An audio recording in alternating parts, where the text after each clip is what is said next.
भगवान का दिया क्या नहीं है नीतू के पास ससुराल में। नहीं है तो संतुष्टि। कितना प्यार करने वाले सास ससुर, ख्याल रखने वाला पति विमलेश, और तू प्यारे से बच्चे अरु और सार्थक। अरु यूकेजी में पढ़ती है और सार्थक अभी 2.5 साल का ही है। उसके ससुर प्राइमरी स्कूल में टीचर थे जो रिटायर हो चुके हैं, और विमलेश बैंक में नौकरी करता है। आगरा में उनका अपना घर है। अभी 1 साल पहले उसकी छोटी बहन की शादी हुई है। उसका पति बेंगलोर की एक कंपनी में सॉफ्टवेयर इंजीनियर है। वह खुद भी उसी के साथ उस कंपनी में नौकरी करती है। उसके ससुराल के ठाट बाट देखकर उसे बहुत जलन होती है। वो अक्सर अपने माता पिता को इस बात के लिए ताना देती रहती है कि आपने मेरे लिए ऐसा ससुराल क्यों ढूंढा, और अपनी किस्मत को कोसती रहती है। आज भी जब उसकी मम्मी ने उसे फ़ोन किया तो वह यही सब बातें दोहरा रही थी। तब उसकी मम्मी उसे समझाते हुए कहती है, देखो नीतू बेटा, जो कुछ तुम्हें मिला है उसकी अहमियत समझो। क्या कमी है तुम्हारे ससुराल में? शादी से पहले तुम भी बैंक में अच्छे पद पर थी। तुम्हारा खुद का फैसला था नौकरी न करना। तुम्हारे घर में कभी किसी ने किसी बात के लिए तुम पर बंदिशें नहीं लगाई। विमलेश भी कितना प्यार करता है तुमसे। सब कुछ तो है तुम्हारे पास। इच्छाओं का क्या है, सारी तो किसी की भी पूरी नहीं होती। लेकिन उसे अपनी मम्मी की समझाई हुई बातें बिल्कुल समझ में नहीं आ रही थी। उसने गुस्से में फ़ोन काट दिया। 2 दिन बाद नीतू का जन्मदिन था। उसने उपहार में अपने पति से सोने की चेन की डिमांड की थी, लेकिन विमलेश ने उसे उपहार में पायल ला कर दी थी। इसी बात पर वह विमलेश पर भड़क गई। फिर भी विमलेश ने उसे प्यार से समझाते हुए कहा, देखो नीतू, तुम तो जानती हो पिछले महीने ही पापा की आंखों का ऑपरेशन हुआ था, जिसमें काफ़ी पैसे लग गए थे।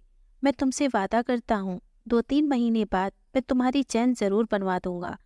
इस पर वह कहती है, हाँ हाँ, तुम्हारे पास सबके लिए पैसे आ जाते हैं, केवल मेरे ही लिए पैसे नहीं आते। कल से मैं भी नौकरी पर जाया करूँगी और मुझे तुम्हारी किसी चीज़ की ज़रूरत नहीं है। न जाने मेरे माँ बाप ने भी यहाँ पर क्या देख लिया, मेरी तो किस्मत ही फूट गई। अपने सभी अरमान घोटती आई हूँ शादी के बाद।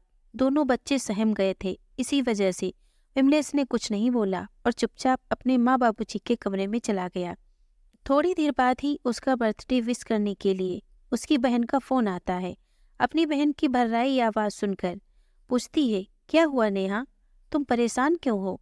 अपनी बड़ी बहन की आवाज़ सुनकर नेहा फूट फूट कर रोने लगती है, लेकिन बात को टालने की कोशिश कर रही है और इधर उधर की बातें करके थोड़ी देर बाद फ़ोन रख देती है। नीतू अपने सास ससुर से पूछकर अगले दिन ही संडे होने की वजह से उसके घर नोएडा चली जाती है। उसे देखकर वह बहुत खुश होती है।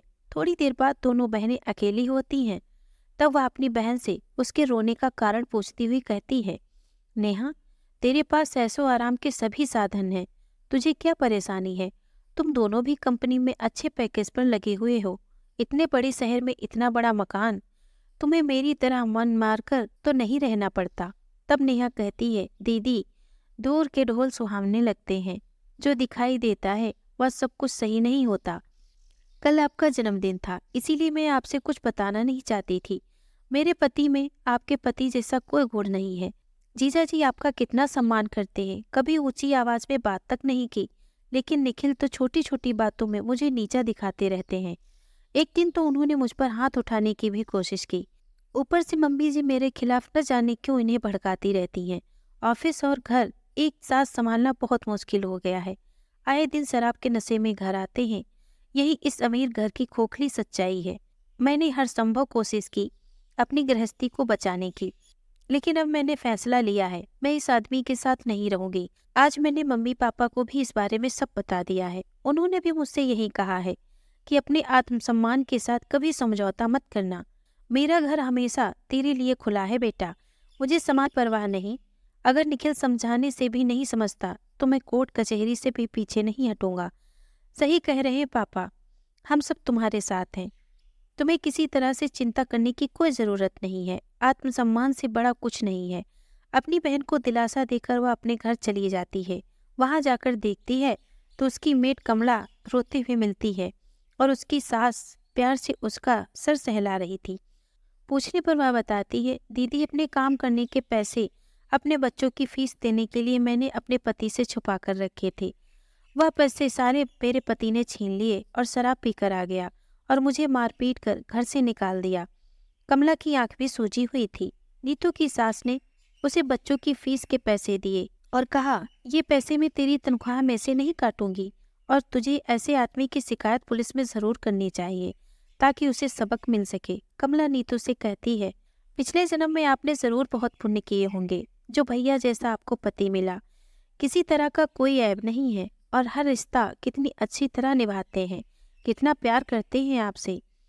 नीतू किम कर्तव्य विमूढ़ सी सोच रही थी।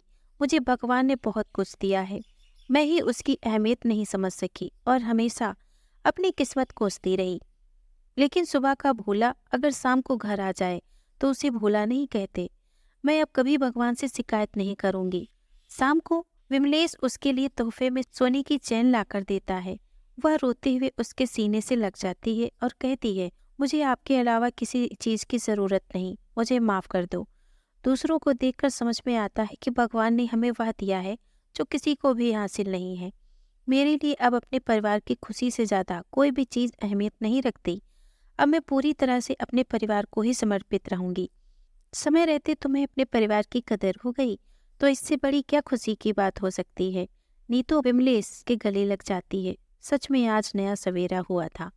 दोस्तों, अगर आपको ये कहानी पसंद आई हो तो प्लीज़ इसे लाइक और शेयर करें। अगर आप हमारे चैनल पर नए हैं तो प्लीज़ इसे सब्सक्राइब करें। धन्यवाद।